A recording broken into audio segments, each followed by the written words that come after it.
മുരളിയേട്ടൻ ജോലി വിടുവോ വിടാതിരിക്കോ ചെയ്യും. അതൊക്കെ മുരളിയേട്ടന്റെ ഇഷ്ടം. പക്ഷേ വിടുന്നതിന്റെ കാരണം വ്യക്തമായിട്ട് അറിയണം. അത്രയും വലിയൊരു കാരണമില്ലാതെ മുരളിയേട്ടൻ മാറിപ്പോവില്ല. മുരളിയേട്ടൻ ഇവിടുത്തെ ആളല്ലേ? ആ, അതുകൊണ്ടാണ് ഞാൻ ജോലി വിടുന്നത്. ഞാൻ ഇവിടുത്തെ ആളാ. പക്ഷേ നന്ദനെ കാണാതായിട്ട് നിങ്ങൾ ആരും അത് ഗൗരവത്തിലെടുക്കുന്നില്ലേ? ചോദിക്കുന്നതിനൊന്നും വ്യക്തമായിട്ടുള്ള മറുപടിയും പറയുന്നില്ലേ?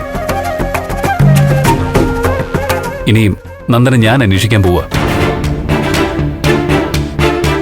ഞാൻ അവനെ കണ്ടുപിടിക്കും. ഞാൻ അവനെ അന്വേഷിച്ചിറങ്ങുന്നത് ഇനി ദേവിക്ക് ഇഷ്ടമായില്ലെങ്കിലോ? അതവനെ ഞാൻ ജോലി വിടാന്ന് വിചാരിച്ചത്.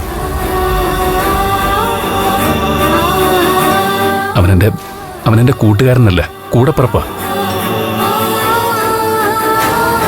ഒരുമിച്ച് കളിച്ച് ഒരുമിച്ച് വളർന്നവർ. വലിപ്പച്ചെറുപ്പം ഞങ്ങൾക്കിടയിലില്ലായിരുന്നു.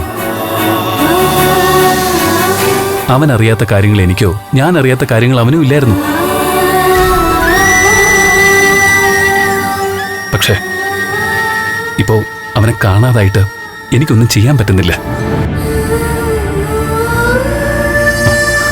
ഈ ജോലിയാ പ്രധാന തടസ്സം.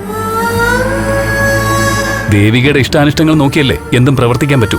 മുരളിയേട്ടൻ എന്റെ സ്റ്റാഫ് അല്ല, സഹോദരനാണെന്ന് എന്നെക്കാൾ നന്നായിട്ട് അറിയാവുന്ന ആളാ മുരളിയേട്ടൻ. മുരളിയേട്ടനെ ഞാൻ എന്റെ ഡ്രൈവർ ആക്കിയത് സ്വന്തം സഹോദരൻ എപ്പോഴും കൂടെ കാണുമെന്നുള്ള വിശ്വാസത്തില.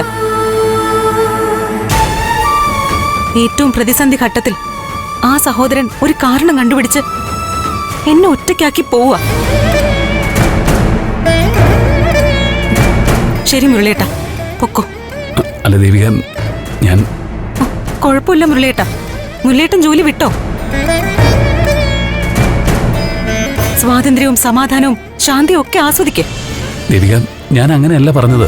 മുരളിയേട്ട, നന്ദുവിനെ കണ്ടുപിടിക്കാൻ വേണ്ടി ഹരിയങ്ങൾ കൃത്യമായ രീതിയിൽ കാര്യങ്ങൾ നീക്കുക. എനിക്ക് നല്ല ധൈര്യമുണ്ട് നന്ദുവിനെ ഉടൻ തന്നെ കാണാൻ പറ്റുമെന്ന്. 100% ഉറപ്പോടെ പറയുക. സത്യമാ മുരളിയേട്ട. നമ്മുടെ മുരളിയേട്ടന്റെ മുന്നിൽ സത്യം ചെയ്ത് പറയണോ? ചേച്ചി ആ താക്കോലിങ് തന്നെ ഇത് പിടിച്ചേ. അപ്പൊ ശരി മുരളിയേട്ടാ, ഗുഡ് നൈറ്റ്. നാളെ കാണാം. ശരി, നാളെ കാണാം. ഹലോ ഡ്രൈവറെ, നാളെ കുറച്ച് നേരത്തെ വരണം. കുറച്ച് സ്ഥലങ്ങളിലൊക്കെ പോവാനുണ്ട്. ശരി മാഡം.